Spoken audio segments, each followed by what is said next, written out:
Hello नमस्कार, स्वागत है आप सभी का आपके अपने YouTube channel the world of chemistry chemistry की दुनिया पर। मैं Himanshu Mishra, BSc first year second semester में पढ़ रहे स्टूडेंट्स के लिए उनके यूनिट नंबर 2 जो केमिस्ट्री ऑफ प्रोटीन है उसका लेक्चर नंबर 1 आज आपके लिए लेके आया हूँ। Unit number 1 chemistry of carbohydrate के 5 वीडियो लेक्चर्स ऑलरेडी अपलोड हो चुके हैं। तो जितने ऐसे स्टूडेंट हैं जिन्होंने यूनिट नंबर 1 अभी नहीं किया हुआ है वो चैनल के प्लेलिस्ट में जाएंगे और वहां से वो लोग केमिस्ट्री ऑफ कार्बोहाइड्रेट को पढ़ेंगे और फिर ये पाएंगे केमिस्ट्री ऑफ प्रोटीन पे। तो आज हम लोग दूसरा ये वीडियो लेक्चर देखने वाले हैं।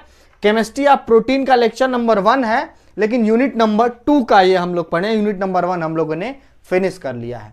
तो मैं चाहता हूं कि लाइक से इस सेशन की शुरुआत करेंगे क्योंकि हमारा नया चैप्टर शुरुआत होने वाला है जो है कि केमिस्ट्री ऑफ प्रोटीन, और इसका आज हम लोग लेक्चर नंबर 1 देखने वाले हैं। तो जितने भी ऐसे लोग जिन्होंने अभी तक चैनल को सब्सक्राइब नहीं किया है वो जल्दी से जल्दी चैनल को सब्सक्राइब कर लेंगे ताकि आने वाले अपकमिंग वीडियो की सूचना उनको जल्द से जल्द हो सकेगी। तो चलिए जरा हम लोग समय ना ज़्यादा वो करते हुए हम लोग स्टार्ट करते हैं अपने सेशन को, जो है हमारा केमिस्ट्री ऑफ प्रोटीन, और इसका हम लोग देखने जा रहे हैं आज lecture number 1।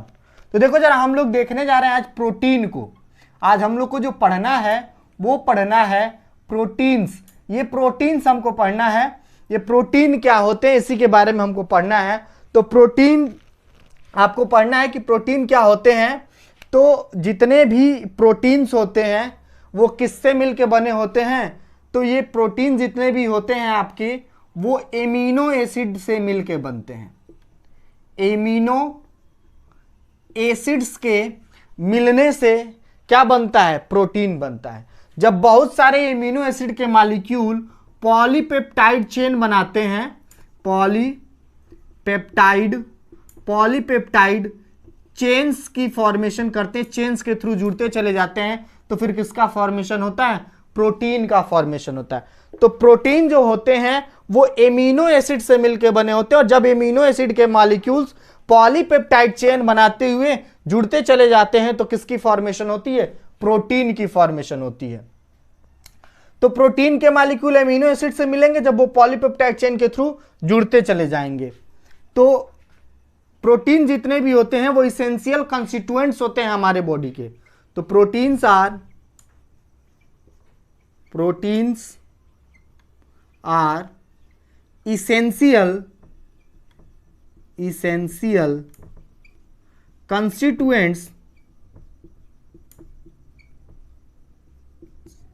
essential constituents of our body।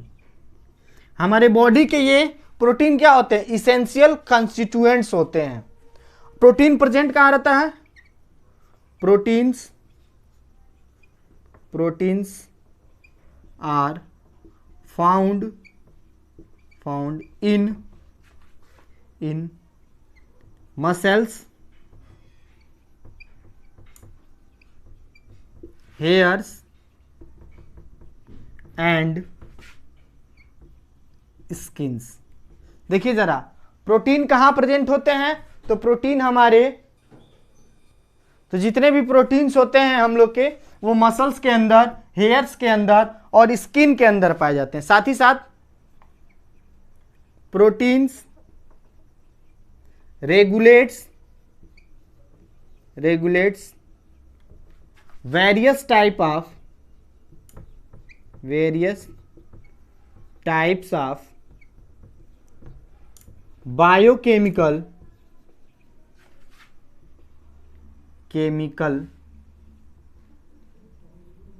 reactions।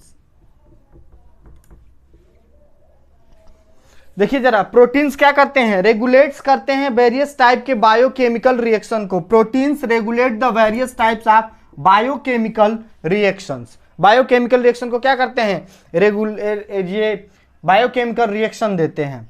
साथ ही साथ ऑन हाइड्रोलिसिस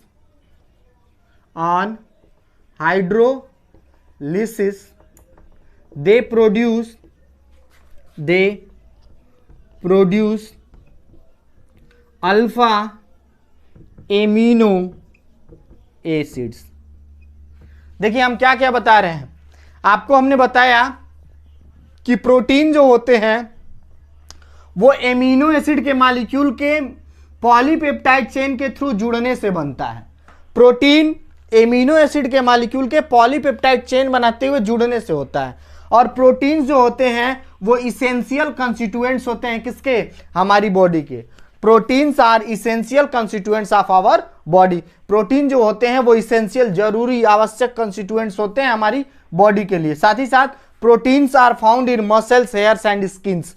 प्रोटीन जो होता है वो बॉडी के मसल्स के अंदर, हेयर्स के अंदर और स्किन्स के अंदर पाया जाता है। और प्रोटीन जो होते हैं वो वेरियस टाइप के बायोकेमिकल रिएक्शन को क्या करते रहते हैं, रेगुलेट करते रहते हैं। कि बायोकेमिकल रिएक्शन रेगुलेट्स होगी तो उसमें एंजाइम के रूप में वो क्या करेंगे, रेगुलेट्स करेंगे। साथ ही साथ जब इसका प्रोटीन का हाइड्रोलिसिस होगा तो हमको क्या मिलेगा, अल्फा एमिनो एसिड्स मिलेंगे। तो proteins are essential constituents of our body. Proteins are found in muscle, hairs and skin. Protein regulates various type of biochemical reactions. On hydrolysis they produce alpha amino acid. ये किसकी property हो गई, ये जितनी भी property है वो किसकी प्रॉपर्टी है, ये प्रोटीन की प्रॉपर्टी है। फटाफट से इतने का स्क्रीनशॉट ले लीजिए। बढ़ते हैं हम लोग कुछ आगे की और प्रॉपर्टी की तरफ।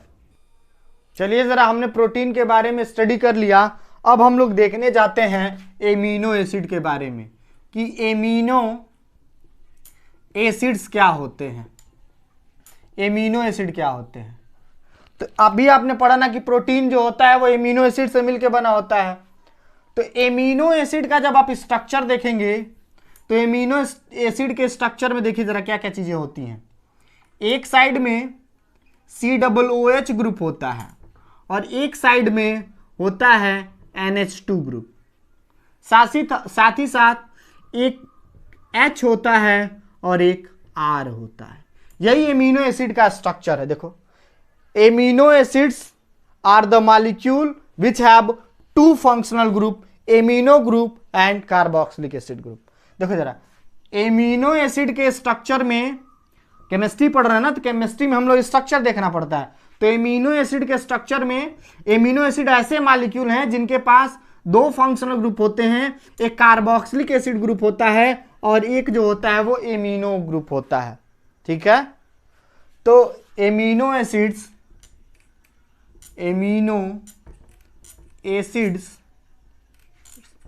Are the molecules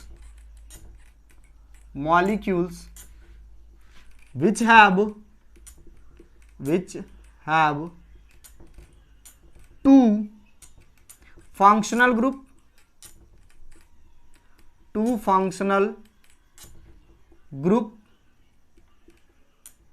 first amino group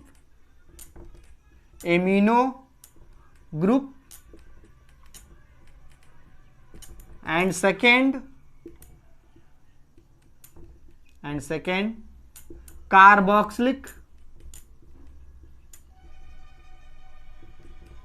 carboxylic acid group. देखिए जरा, एमिनो एसिड एक ऐसा मॉलिक्यूल है, जिसमें दो फंक्शनल ग्रुप पाए जाते हैं, एक कार्बोक्सिलिक एसिड ग्रुप और एक एमिनो ग्रुप। साथ ही साथ देखो, ये जब R जो है, ये R जैसे जैसे चेंज होता है, R क्या है, ये R जो है वो कभी R की जगह पे H हो सकता है, कभी CH3 हो सकता है। R जैसे जैसे चेंज होगा वैसे वैसे इस एमिनो एसिड मॉलिक्यूल का नेम भी चेंज होता चला जाएगा। जैसे जैसे R चेंज होगा इस एमिनो एसिड के नेम भी चेंज होते चले जाएंगे। अभी हमने पढ़ा कि amino acids are the molecule which have two functional group, first amino group and second carboxylic acid group.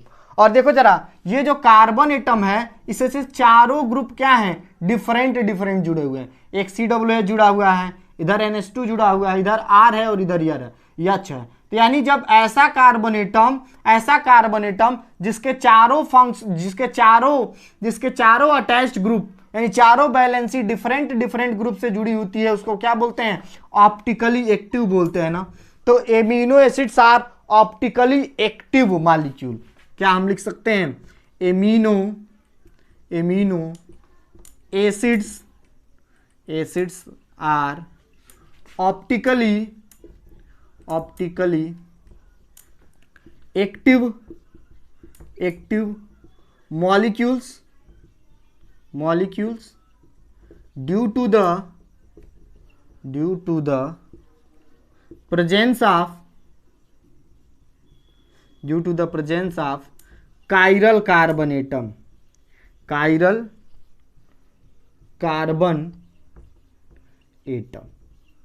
ध्यान से सुनिएगा हमारी बात। क्या कहा जा रहा है कि एमिनो एसिड जो होते हैं वो ऑप्टिकली एक्टिव मॉलिक्यूल्स होते हैं क्योंकि इनके पास काइरल कार्बन एटम होता है। ये देखो यही ना है हम लोग का chiral carbon atom. Chiral carbon atom उस कार्बन एटम को कहते हैं जिसकी चारों वैलेंसी डिफरेंट ग्रुप से जुड़ी होती है। काइरल कार्बन एटम देखो जरा, काइरल कार्बन एटम। तो एमिनो एसिड के स्ट्रक्चर में कार्बन जो होता है वो काइरल कार्बन एटम होता है, इसलिए एमिनो एसिड क्या होते हैं? ऑप्टिकली एक्टिव होते हैं। और इसमें से जो अल्फा एमिनो एसिड्स होते हैं, alpha amino acids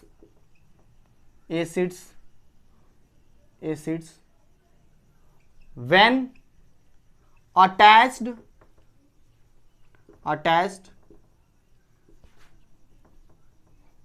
through a polypeptide chain they form protein। देखो जरा, केवल अल्फा एमिनो एसिड ही ऐसे होते हैं जो जब पॉलीपेप्टाइड चेन के थ्रू अटैच्ड होते हैं, तो क्या बनता है? प्रोटीन बनता है। तो हमने एमिनो एसिड के बारे में क्या क्या चीजें जान लिया कि एमिनो एसिड मॉलिक्यूल में एक कार्बोक्सिलिक एसिड ग्रुप होता है, दूसरा एमिनो ग्रुप होता है। ये जो कार्बोक्सिलिक एसिड ग्रुप होता है वो एसिडिक इन नेचर होता है। ध्यान से सुन लीजिए, ये भी बात जान लीजिए। इन amino acid molecules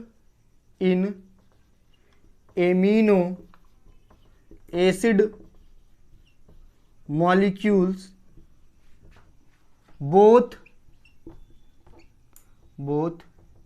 acidic group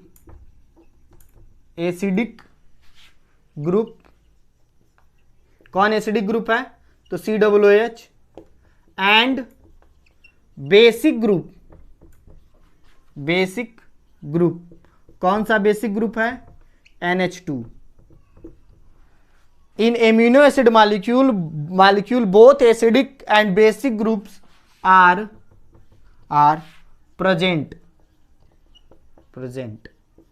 देखिए जरा, एसिडिक ग्रुप और बेसिक ग्रुप दोनों होता है, यानी एमिनो एसिड के पास एसिडिक नेचर और बेसिक नेचर दोनों होते हैं। ये देखिए जरा, ये कार्बोक्सिलिक एसिड है और ये एसिडिक इन नेचर का है, और ये जो है NH2 है वो बेसिक इन नेचर का है। तो एक बार और जरा एमिनो एसिड के बारे में आप जान लीजिए अच्छी तरीके से, क्या कि एमिनो एसिड के स्ट्रक्चर में एक कार्बोक्सिलिक एसिड ग्रुप होता है और एक एमिनो ग्रुप होता है। कार्बोक्सिलिक एसिड ये एसिडिक इन नेचर होता है और ये amino group basic in nature होता है। एमिनो एसिड मॉलिक्यूल में जो कार्बन एटम होता है वो काइरल कार्बन एटम होता है। एमिनो एसिड मॉलिक्यूल में जो कार्बन एटम होता है वो काइरल कार्बन एटम होता है। क्यों? क्योंकि इस कार्बन एटम की चारों वैलेंसी डिफरेंट ग्रुप से जुड़ी है। देखो चारों अलग अलग है, एक COOH है, दूसरा R है, तीसरा H है और जो ये NH2 है। इसमें एक क्वेश्चन कभी कभी आपको MCQ में पूछ सकता है, ग्लाइसिन ही एक ऐसा होता है जो कि ऑप्टिकली एक्टिव नहीं होता है। Glycine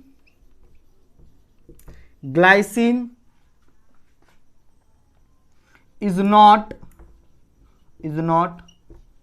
optically active molecule. देखिए जरा, इसमें जो ग्लाइसिन होता है वही ग्लाइसिन ही सिर्फ एक ऐसा होता है जो ऑप्टिकली एक्टिव नहीं होता है। क्यों? क्योंकि ग्लाइसिन के केस में जो ये R होता है, वो क्या होता है? H होता है। ग्लाइसिन के केस में जो ये R होता है वो H होता है, तो जब R की जगह पर अगर हम यहाँ H रख दें तो ये दोनों H हो जाएगा, यानी ये कायरल कार्बन एटम उस समय नहीं हो पाएगा। तब ये क्या होगा, इसीलिए ये देखो जब यहाँ R की जगह पे जब हम यहाँ H रख देंगे, ग्लाइसिन में जो R होता है वो क्या होता है, H होता है, तो जब H रखेंगे तो यहाँ भी एक H, यहाँ भी एक, यानी ये कायरल कार्बन एटम नहीं रह गया। ये कायरल कार्बन क्यों, क्योंकि इसकी चारों बैलेंस डिफरेंट नहीं है, दो सेम हो गए। तो amino acid molecules optically active molecules होते हैं, क्यों, क्योंकि इनके पास कायरल कार्बन एटम होता है। लेकिन ग्लाइसिन एक ऐसा मॉलिक्यूल होता है जो ऑप्टिकली एक्टिव नहीं होता है, क्योंकि उसमें R की जगह पे क्या होते हैं, H होते हैं। R चेंज करेंगे, R जैसे जैसे चेंज करेंगे इस एमिनो एसिड का नाम भी चेंज होता चला जाएगा। और देखो जरा, alpha amino acids when attach through a polypeptide chain they form protein. जब एमिनो एसिड मॉलिक्यूल आपस में अटैच होंगे पॉलीपेप्टाइड चेन के थ्रू तो प्रोटीन बनाएंगे। और इन amino acid molecule both acidic group and basic groups are present. Acidic group भी होता है और बेसिक ग्रुप भी होता है। तो ये एमिनो एसिड के बारे में हमने जनरल इंट्रोडक्शन देख लिया। फटाफट से इतने का स्क्रीनशॉट ले लो, बढ़ते हैं हम लोग कुछ और बातों पे जिसको आपको मैं बताने जा रहा हूं। चलिए देखते हैं हम लोग। देखिए जरा, अभी हमने बताया कि जैसे जैसे ये R चेंज होगा, जैसे जैसे ये R बदलता चला जाएगा, एमिनो एसिड का नाम भी चेंज होता चला जाएगा। देखो जरा, लिखा है depending upon the nature of R के नेचर के बेसिस पे alpha amino acids different possible हो सकते हैं। एमिनो एसिड का नाम कैसे लिखेंगे, ये सिर्फ अगर ये R चेंज हो जाएगा तो इसी के बेसिस पे हम नाम भी चेंज कर देंगे। देखो जरा, कह रहा है कि जब R की जगह पे अगर हम H रख दें तो उसका नाम हो जाएगा ग्लाइसिन। क्योंकि जब एग्जामिनर्स आते हैं आपके और आपसे जब इसमें क्रोमेटोग्राफी का एक्सपेरिमेंट होगा तो आपको पूछेंगे कि 2-4 एमिनो एसिड के नाम आप लोग बता दीजिए, तो वहां आप एमिनो एसिड के नाम ही नहीं बता पाते हैं, तो आपको कुछ एमिनो एसिड याद रखने चाहिए। एमिनो एसिड के R के बेसिस पे नाम हम रखते चले जाते हैं और R के जगह पे H बना दोगे तो ग्लाइसिन हो जाएगा। जैसे इसी R की जगह पे अगर हम रख दें, जैसे इस R की जगह पे अगर हम ये रख दें, जरा H रख दें, तो देखो जरा, NH2, ये CH और ये COOH, और इस R की जगह पे हम सिर्फ यहां H रख दे रहे हैं। इस समय इसका नाम क्या हो गया, इसका नाम हो गया ग्लाइसिन। देखो अब इसको हम लोग बोलेंगे ग्लाइसिन। ठीक वैसे ही इस R की जगह पे यहां जब हम CH3 रख देंगे तो इसका नाम हो जाएगा एलेनिन। जरा हम रख दें, ये देखिए NH2 CH, ये R की जगह पे क्या रखना है, CH3 और इधर ये COOH है। अब इस समय इसका नाम क्या हो गया, एलेनिन हो गया। ये है आपका एलेनिन। कह रहा है जब इस R की जगह पे हम CH3 का होल ट्वाइस CH रख दें, CH3 का होल ट्वाइस CH, तो फिर इसका नाम क्या हो जाएगा, वैलिन हो जाएगा। इसके जगह पे हम रख दे जरा, देखिए इस R की जगह पे हम क्या रख दें, इस R की जगह पे हम रख दें जरा, इस R की जगह पे हम रखें NH2 CH और क्या रखना है CH3 का होल ट्वाइस, और इधर ये COOH। इस समय इसका नाम क्या हो गया, इस समय इसका नाम हो गया वैलिन। इस समय इसका क्या नाम हो गया, वैलिन हो गया। ठीक वैसे ही ऐसे ही अगर हम चाहें तो और भी हम नाम लिख सकते हैं। ऐसे ही जब हम इस R की जगह पे CH2 CH3 का होल ट्वाइस अगर हम लगाएंगे तो उस समय इसका नाम क्या हो जाएगा, उस समय इसका नाम हो जाएगा ल्यूसीन हो जाएगा। तो 2-4 एमिनो एसिड के नाम आपको याद रखने चाहिए, पूछे एग्जामिनर्स तो उस समय आप बता दें, क्योंकि 2 एक्सपेरिमेंट आपके मेन होते हैं। एक क्रोमेटोग्राफी का जो होगा आपके एग्जाम में जब कराया जाएगा, और दूसरा आपका होगा रिड्यूसिंग और नॉन रिड्यूसिंग शुगर में डिफरेंस करने का। तो दोनों एक्सपेरिमेंट इंपॉर्टेंट होते हैं मेजर माइनर के लिए। और इससे वाइबा अगर कार्बोहाइड्रेट वाला है तो उससे आपको ग्लूकोज के स्ट्रक्चर बनाएगा, ग्लूकोज और फ्रक्टोज के स्ट्रक्चर बनवाएंगे। और यहाँ से आपको कुछ एमिनो एसिड के बारे में पूछेंगे और एमिनो एसिड के आपको नाम बताने पड़ेंगे। तो एमिनो एसिड के कुछ नाम आपको याद रखने चाहिए। R चेंज होगा तो इसका नाम चेंज हो जाएगा, H हुआ तो ग्लाइसिन, CH3 हुआ तो एलेनिन, CH3 का होल ट्वाइस CH है तो वैलिन, और CH3 का होल ट्वाइस CH, CH2 है तो ल्यूसिन। फटाफट से इतने का स्क्रीनशॉट ले लो, बढ़ते हैं हम लोग कुछ और चीजों की तरफ, तब तक आप स्क्रीनशॉट ले लीजिए जरा जल्दी से। चलिए जरा अब हम लोग देखते हैं एमिनो एसिड का क्लासिफिकेशन। एमिनो एसिड का क्लासिफिकेशन कि एमिनो एसिड को कैसे क्लासिफाइड किया गया। जैसे कार्बोहाइड्रेट का क्लासिफिकेशन हमने पढ़ा था, सेम वैसे ही अब हम लोग पढ़ने जा रहे हैं एमिनो एसिड का classification, classification of amino acid. तो आपको मैं बात बता दूं कि नेचर में 20 टाइप के एमिनो एसिड पाए जाते हैं। एमिनो एसिड कितने टाइप के पाए जाते हैं? तो नेचर में 20 टाइप के एमिनो एसिड पाए जाते हैं। इस 20 टाइप के एमिनो एसिड को दो पार्ट में डिवाइड किया जाता है। सबसे पहले इस एमिनो एसिड को, मॉलिक्यूल को दो पार्ट में डिवाइड किया जाता है। पहला जो होता है वो होता है इसेंशियल एमिनो एसिड। पहला जो होता है टाइप वो होता है इसेंशियल एमिनो एसिड, और सेकेंड जो होता है वो होता है हम लोग का नॉन इसेंशियल एमिनो एसिड। देखिए जरा, नेचर में 20 टाइप के एमिनो एसिड पाए जाते हैं, जिनको हम दो पार्ट में डिवाइड करते हैं, इसेंशियल एमिनो एसिड और नॉन इसेंशियल एमिनो एसिड।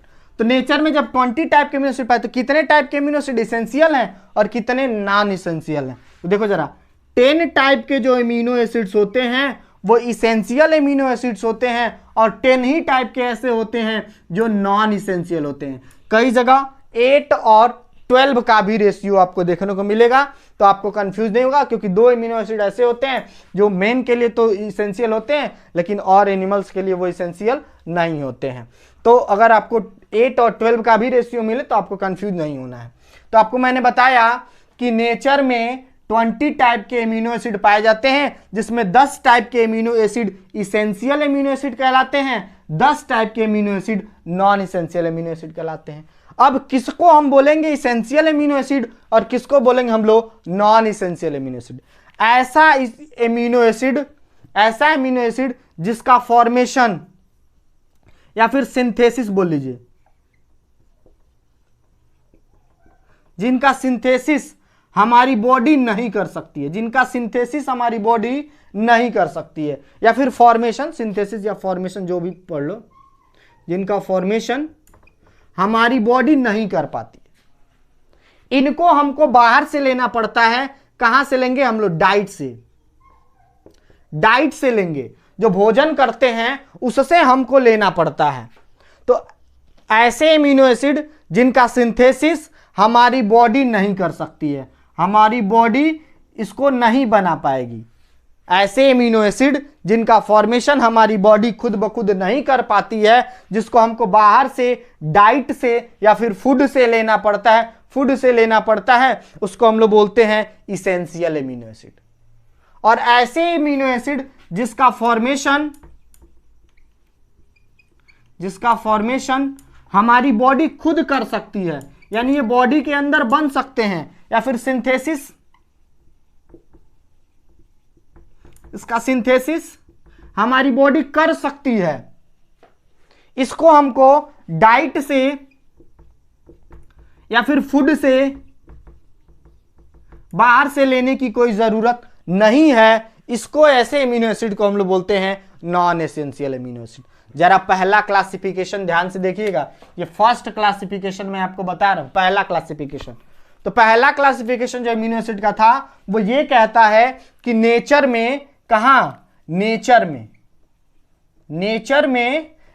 में 20 टाइप के एमिनो एसिड पाए जाते हैं, जिसमें 10 टाइप के एमिनो एसिड ऐसे होते हैं जिनका सिंथेसिस हमारी बॉडी नहीं कर पाती है, जिसको हमको बाहर से डाइट के रूप में लेना पड़ता है, भोजन से लेना पड़ता है। ऐसे एमिनो एसिड को हम लोग बोलते हैं इसेंशियल एमिनो एसिड। और 10 टाइप के एमिनो एसिड्स ऐसे होते हैं जिनका सिंथेसिस या फॉर्मेशन हमारी बॉडी खुद ब खुद कर लेती है, जिसको हमको बाहर से डाइट या फूड के रूप में लेने की कोई जरूरत नहीं है, उसको हम लोग बोलते हैं non essential amino acids.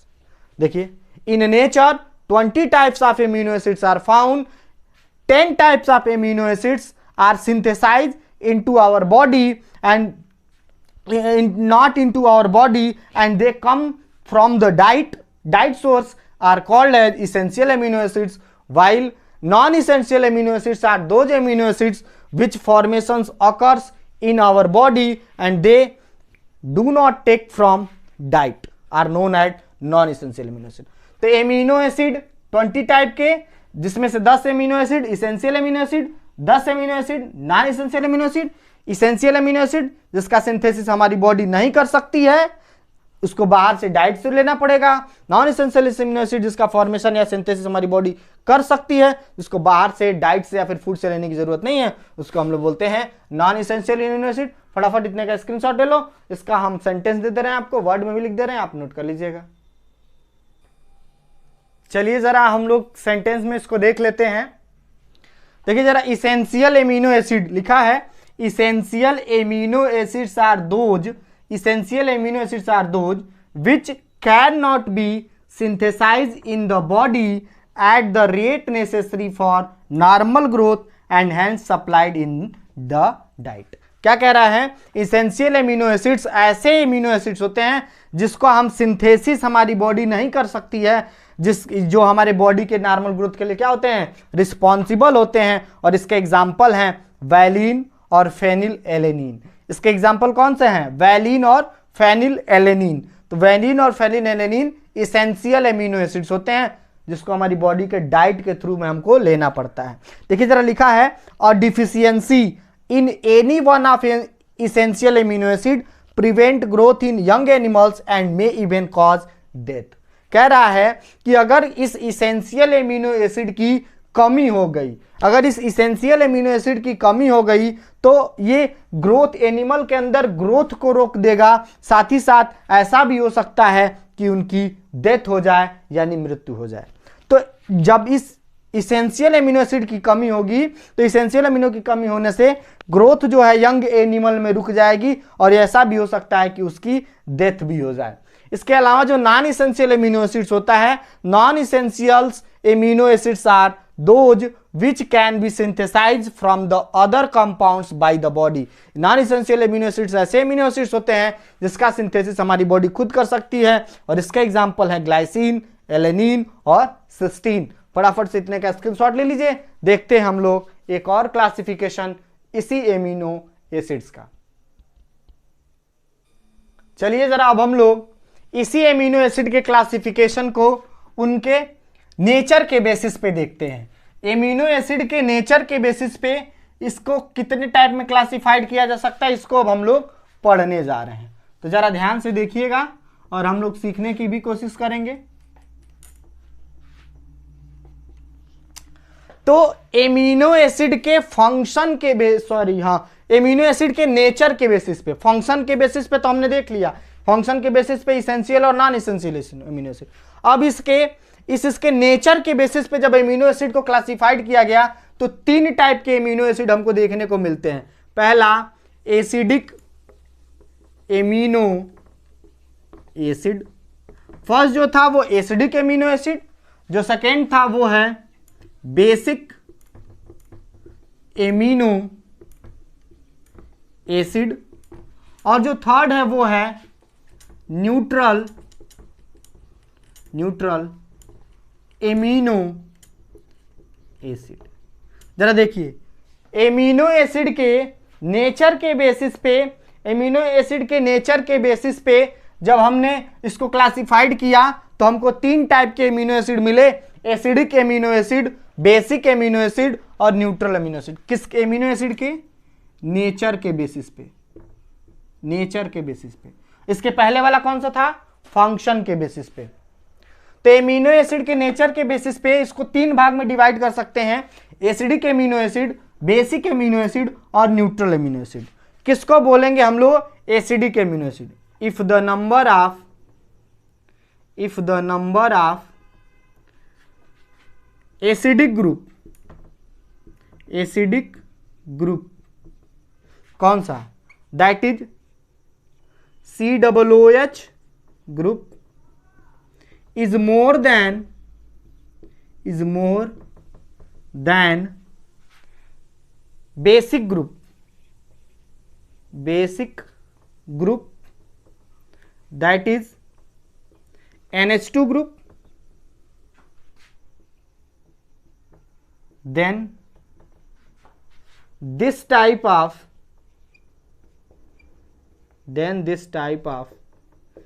amino acids are known as acidic amino acid. जरा ध्यान से देखिएगा, नेचर के बेसिस पे डिवाइड किएगा तो एसिडिक, बेसिक और न्यूट्रल। अब एसिडिक कौन सा है? अगर किसी एमिनो एसिड में जो COOH ग्रुप है, ये जो COOH ग्रुप है वो ज्यादा हो जाए किससे? NH2 ग्रुप से। अगर ऐसा कोई एमिनो एसिड है जिसमें जो COOH ग्रुप है वो इस NH2 ग्रुप से ज्यादा हो जाएगा तो उसको हम लोग बोलेंगे acidic amino acid. If the number of acidic group that is COOH group is more than the basic group that is NH2 group, then this type of amino acid are called as acidic amino acid. Acidic amino acid ऐसा amino acid है जिसमें COOH group क्या होगा? COOH group क्या होगा? ज्यादा होगा किससे? NH2 ग्रुप से। जरा ये ध्यान से देखिएगा, COOH ग्रुप ज्यादा होगा, ये COOH ग्रुप ज्यादा है किससे? NH2 ग्रुप से, तो इसको हम लोग बोलते हैं एसिडिक एमिनो एसिड। फटाफट से देखिए, चलिए जरा हम लोग दूसरा देखते हैं, बेसिक एमिनो एसिड। तो if the number of NH2 group is more than COOH group, then this type of amino acid is known as basic amino acid. जरा ध्यान से देखिए, जब NH2 ग्रुप ज्यादा हो जाए, कोई एमिनो एसिड का स्ट्रक्चर है तो एमिनो एसिड ये है ना, यही तो एमिनो एसिड था, NH2 COOH H और ये R, और R जब चेंज हो रहा था, ये जब R चेंज हो रहा था तो एमिनो एसिड का नाम चेंज हो रहा।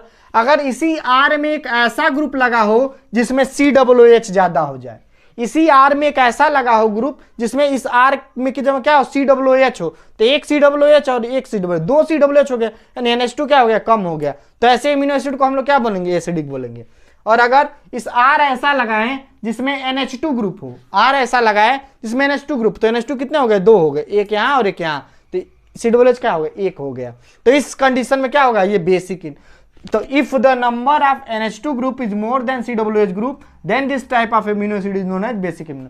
बेसिक एमिनो एसिड ऐसा एमिनो एसिड होता है जिसमें NH2 ग्रुप ज्यादा होता है किससे? COOH ग्रुप से, तो इसको हम लोग बोलते हैं बेसिक। और if the number of NH2 group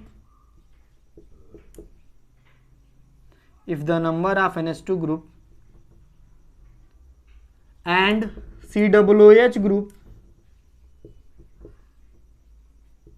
group are equal,